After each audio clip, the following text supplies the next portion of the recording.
साथ इस हवाले से बात करने के लिए वजीर बल्दियात सिंध सईद गनी साहब मौजूद हैं। सईद साहब बहुत बहुत शुक्रिया साथ देने का। फरमाए दीजिएगा 72 घंटे का अल्टीमेटम मिला आप लोगों को, फिर सिंध की अवाम मुतनाज़ मंसूबे पर आपे से बाहर अभी भी है। हुकूमत को भी अंदेशा है कि पीपल्स पार्टी जो है वो नेशनलिस्ट के हाथों अभी भी इस्तेमाल हो रही है। और फिर ऑपोजिशन ने तो आज खुल्लम खुल्ला ये बात कर दी कि सिंध हुकूमत नहरों की तामीर के मामले पर खुद सौदेबाजी भी कर चुकी है और बदमुनाफकत भी कर रही है। कल कायदे हिज़्ब इख्तिलाफ भी हमारे साथ मौजूद थे, उन्होंने कहा बाप बेटा बेच चुके हैं पानी, अब ये सिर्फ रेटरिक है। नहरों की तामीर का मामला पीपल्स पार्टी के लिए कड़ा इम्तिहान बन चुका है गनी साहब, लेकिन मुजाहिरीन जो अभी कर रहे हैं और जिस तरह सरापा एहतजाज हैं शायद वो उससे भी बड़ा इम्तिहान है। पंजाब हमारा पानी बंद कर सकता है तो हम भी सिंध से जाने वाली तमाम तर प्रोडक्ट्स और मदनियात हैं वो भी बंद कर सकते हैं, ये नारे लगाए जा रहे हैं। और फिर मुतनाज़ मंसूबे की मनसूखी तक पंजाब और केपी जो है वो माल सप्लाई जो है वो इसी तरह हॉल्टेड रहेगी, ये कहा जा रहा है। इस हवाले से आप लोग क्या किरदार अदा कर रहे हैं?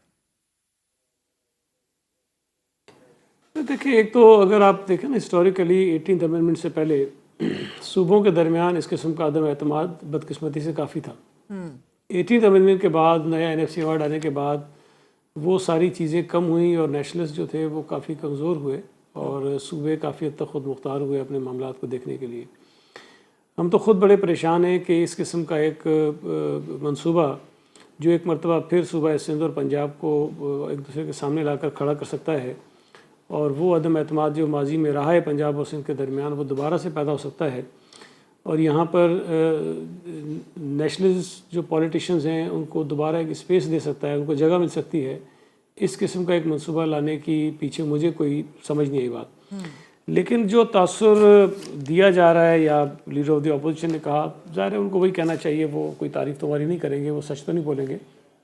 लेकिन हकीकत इसके बरक्स है कि पाकिस्तान पीपल्स पार्टी केनाल्स पर जो है वो कोई सौदेबाजी कर चुकी है या हम जो कुछ कर रहे हैं वो किसी दबाव के तहत सिर्फ प्रोटेस्ट कर रहे हैं, ये गलत है। हक़ाइक़ जो हैं वो कुछ और बताते हैं।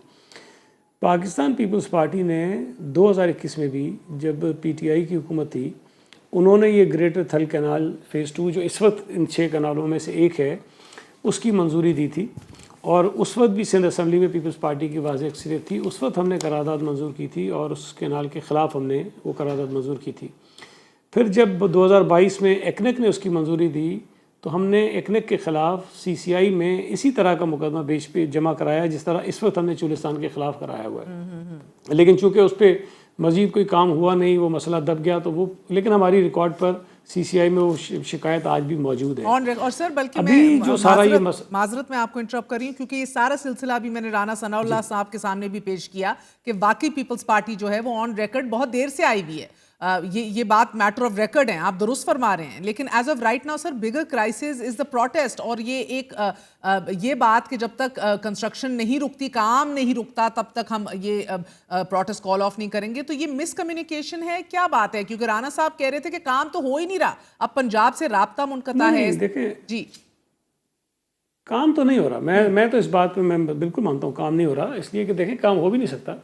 ये 200 अरब रुपए से ज़ायद का मंसूबा है और इस मंसूबे को ज़ाहिर है किसी मंजूरी के मराइल होते हैं, उसके बाद अखबारात में इसके टेंडर होते हैं, बिडिंग्स होती हैं, कंसल्टेशंस होती हैं, बहुत सारे मराइल हैं जिसे गुजर के उसके बाद ये काम होता है, लेकिन वो उस मरहले तक अभी पहुँचे नहीं है। लेकिन आपको सोचने की बात यह है कि आज हम अप्रैल 2025 में बात कर रहे हैं। पीपल्स पार्टी ने जो हमारे पास फोरम्स अवेलेबल थे, जहाँ हम बात कर सकते थे, जहाँ अपना प्रोटेस्ट रिकॉर्ड कर सकते थे, वहाँ हमने हर जगह किया। CCI में जब ये मैटर हम लेकर गए जुलाई 2024 में, 3 महीने के अंदर अंदर विदिन 90 डेज, बल्कि हर 90 डेज में CCI का एक इजलास होना एक कॉन्स्टिट्यूशनल पिछले साल से नहीं हुआ सर, ऑब्लिगेशंस है गवर्नमेंट के ऊपर है कि वो करें, वो नहीं कर रहे हैं। 1.25 साल हो गया है CCI का इजलास नहीं हो रहा। अगर जुलाई 2024 में जो हमारा केस गया वहाँ, उसको चले 3 महीने बाद ही सही, अगस्त सितंबर अक्टूबर तक ही ये उसको टेकअप कर लेते, तो मैं समझता हूँ कि ये जो अदम एतमाद पैदा हुआ है या ये जो लोगों के अंदर नफरत पैदा हुई है, जो गुस्सा है लोगों के अंदर, जिसकी वजह से ये नहज तक हम पहुँच गए हैं कि सड़कें बंद हैं, ट्रेन का रास्ता रोक लेते हैं, पता नहीं और क्या क्या चीज़ें लोग प्लान कर रहे हैं, जो ऐलानात कर रहे हैं, हम इस नहज पर ना पहुँचते। इसमें मैं ये समझता हूँ कि वफाकी हुकूमत की बहुत बड़ी कोताही है और लापरवाही है, गैर जिम्मेदारी है। और अब जो स्टेटमेंट वो देते हैं, ख़ास तौर पे कुछ वज़रा हैं, वफाकी वज़रा भी हैं, पंजाब के वज़रा भी हैं, जब वो ये तासुर देने की कोशिश करते हैं कि इन कैनाल्स की मंजूरी सदर आसिफ अली जरदारी ने दे दी है, जो आज सदर पाकिस्तान नहीं दे सकते। उनसे पूछें कि आइन की कौन सी आर्टिकल है जिसके तहत सदर के पास ये इख्तियार है कि पानी की तकसीम की वो मंजूरी दे, बिल्कुल नहीं है। इसको फैलाते हैं, फिर उसके बाद जब वो ये कहते हैं उसी सांस में साथ पूछ रही हूँ, बड़े इंटरेस्टिंग बात है, आपके ऊपर ये ताना लग रहा है कि सदर ने गो अहेड दे दी है और वजीर पेट्रोलियम मेरे पास बैठ के कह रहे थे कि चीफ मिनिस्टर गंडापुर ने केपीके के उन्होंने माइंस एंड मिनरल्स की गो अहेड और दस्तखत कर दिए। डू यू थिंक ये, बिकॉज उधर से भी इंकारी हो रहे हैं वो लोग, ऐसा कुछ नहीं किया, do you think the federal government is bluffing इधर इत्तेहादियों से भी और ऑपोजिशन से भी बड़े संजीदा मामलात पे? मैं केपीके का तो कुछ नहीं कह सकता, इसलिए कि मुझे पता नहीं है। हाँ, लेकिन सूबा सिंध की जहाँ तक बात है, कैनाल्स का इशू जहाँ तक है, उसमें सिंध हुकूमत ऑन रिकॉर्ड है, हमारी बेशुमार चीज़ें मौजूद हैं। तो मैंने मान लिया ना सर, मैं तो तस्दीक कर रही हूँ आपकी बात की, ऑन रिकॉर्ड है आप लोग। अब ये मैं रवैयों पे पूछ रही हूँ, ये क्या गेम चल रही है? पीएमएलएन इंटेंशनली पीपल्स पार्टी को पॉलिटिकली डैमेज करना चाह रही है। उनके ये बयानात, ये तासुर देना और उसको मजीद मुस्तहकम करने की कोशिश करना कि पीपल्स पार्टी पहले तो एहतजाज नहीं कर रही थी, लेकिन चूंकि सूबा सिंध में हमारे मुखालिफिन ने ये प्रोटेस्ट शुरू कर दिए तो लिहाजा हम दबाव में आ गए हैं, और दबाव में आने के बाद हम कह रहे हैं कि कैनाल बनने चाहिए। हकीकत कुछ और है। हकीकत ये है कि जब से ये ऐलान हुआ, जब से ये मंसूबे टेकअप हुए, पीपल्स पार्टी पहले दिन से इनके खिलाफ बात कर रही है, पहले दिन से। अब ये कोताही करते गए, डिले करते गए, अब आकर कहते हैं कि जी नहीं, अब हम जो है वो बात करेंगे। अच्छा सर, खौफ अभी भी, सईद गनी साहब, खौफ अभी भी 0/0 है। अभी राना सनाउल्लाह साहब ने कहा है कि क्योंकि एंगेजमेंट जिस लेवल तक हो गई है, तो अभी because if the threat is real, और अगर आपको वाकई ये डर है और आप लोग कह रहे हैं कि भाई हम इस तरह नहीं रहेंगे, हुकूमत का हिस्सा नहीं बनेंगे, तो वो कह रहे हैं कि इनका अलहदा होना हमसे इसके 0 चांसेस हैं, 0। अब ये अगर इतनी खुशफहमी या गलतफहमी मुब्तला, तो मैं क्या कर सकता हूँ? मैं आपको सिर्फ एक चीज़ बता दूँ, बड़ी आसान सी बात है, कोई ये कॉमन सेंस की बात है, रॉकेट साइंस के अंदर नहीं है।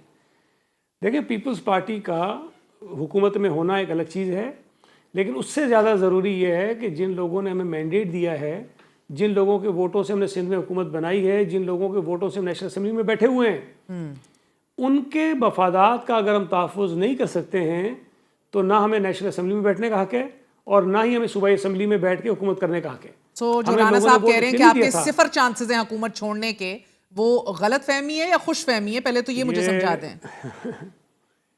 ये गलत फहमी है उनको, और मैं एक सियासी कारकुन के नाते आपको बताता हूँ कि मेरे लिए हुकूमत में रहने से ज़्यादा ज़रूरी है कि मैं अपने लोगों के साथ रहूँ। ठीक है, ये बात तो होनी हर एक के लिए होनी चाहिए as a political representative sir, मगर उनको इस हवाले से कॉन्फिडेंस है कि वो बात सही जगह पे चल रही है, मगर आप पे प्रेशर हर गुजरते मिनट के साथ जो है वो माउंट होता जा रहा है। पंजाब से राब्ता भी मुनक़ता है। मैं आपको ये इसलिए मैं आपके सामने अर्ज करना चाह रही हूँ सर। मैं सिर्फ इतना कह सकता हूँ कि इनको अभी तक इस पूरे मामले की गहराई का अंदाज़ा ही नहीं है। उनको ये अंदाज़ा ही नहीं हो पा रहा कि वो कितना ख़तरनाक गेम खेल रहे हैं। और क्यों नहीं है? देखिए, मैं आप खुल के आपको कह रहा हूँ, कि आज अगर पूरी पीपल्स पार्टी ये कह दे कि जी लोग सड़कों पे ना आए, लोग सड़कों पर आएंगे। अगर यानी मामलात आपके हाथ से निकल चुके हैं सड़कों पे। नहीं, हाथ से बात नहीं है, बात यह है कि अवामी मसला है, ये हर आदमी का मसला है। फिर मुझे दूसरी भी पहेली मेरे लिए सुलझा देना सईद गनी साहब, इनको क्यों मामले की गहराई का अंदाजा नहीं है? ये भी रोटी को चोची तो नहीं कहते, मंजे हुए पॉलिटिशियंस हैं सर।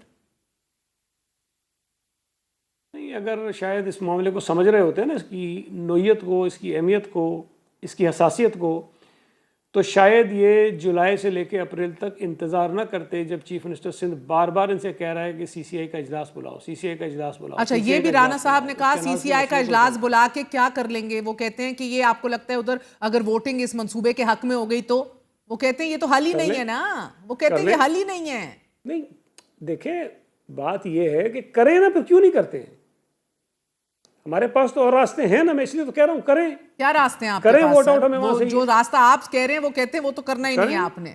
0 चांसेस हैं कि आपने हुकूमत छोड़नी है। अब अगली बात सुन लें। देखें, मैं आपसे एक बात कह रहा हूं कि अगर वो ये समझते हैं कि सीसीआई में भी अक्सरियत की बुनियाद पे हमारे केस को वो उड़ा देंगे तो करें। फिर क्या करेंगे आप? वो यही तो कह रहे हैं सर, वो भी नहीं चाह रहे कि मैं आपसे जिस तरह शहरी रहमान चाह रही है वो नहीं चाह रहे। वो कह रहे हैं हम तो चाहते हैं कि हम बाहर बैठ के मसला हल करें, फिर सीसीआई में वोटिंग कराएं। आप कह रहे हैं पहले सीसीआई बुलाओ, which I understand is the right platform to discuss this. मुझे तो देखें, डिसीजन CCI में ही होना है। हमने जो फैसले करने ना सूबों के दरमियान इख्तलाफात के या वफाक और सूबे में इख्तलाफ के, वो कोई राना सनाउल्लाह की और शजील मेमन की मीटिंग में नहीं हो सकते हैं।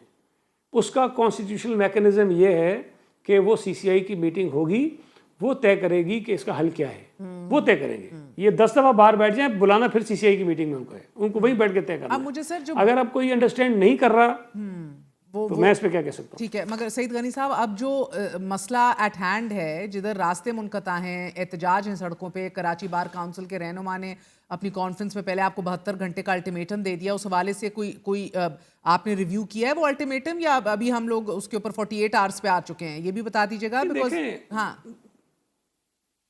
बात यह है, इस वक्त जितने भी एहतजाज हो रहे हैं पूरे सिंध में, डिमांड तो वो भी वही कर रहे हैं जो हम कर रहे हैं, तरीक़ाकार अलग है।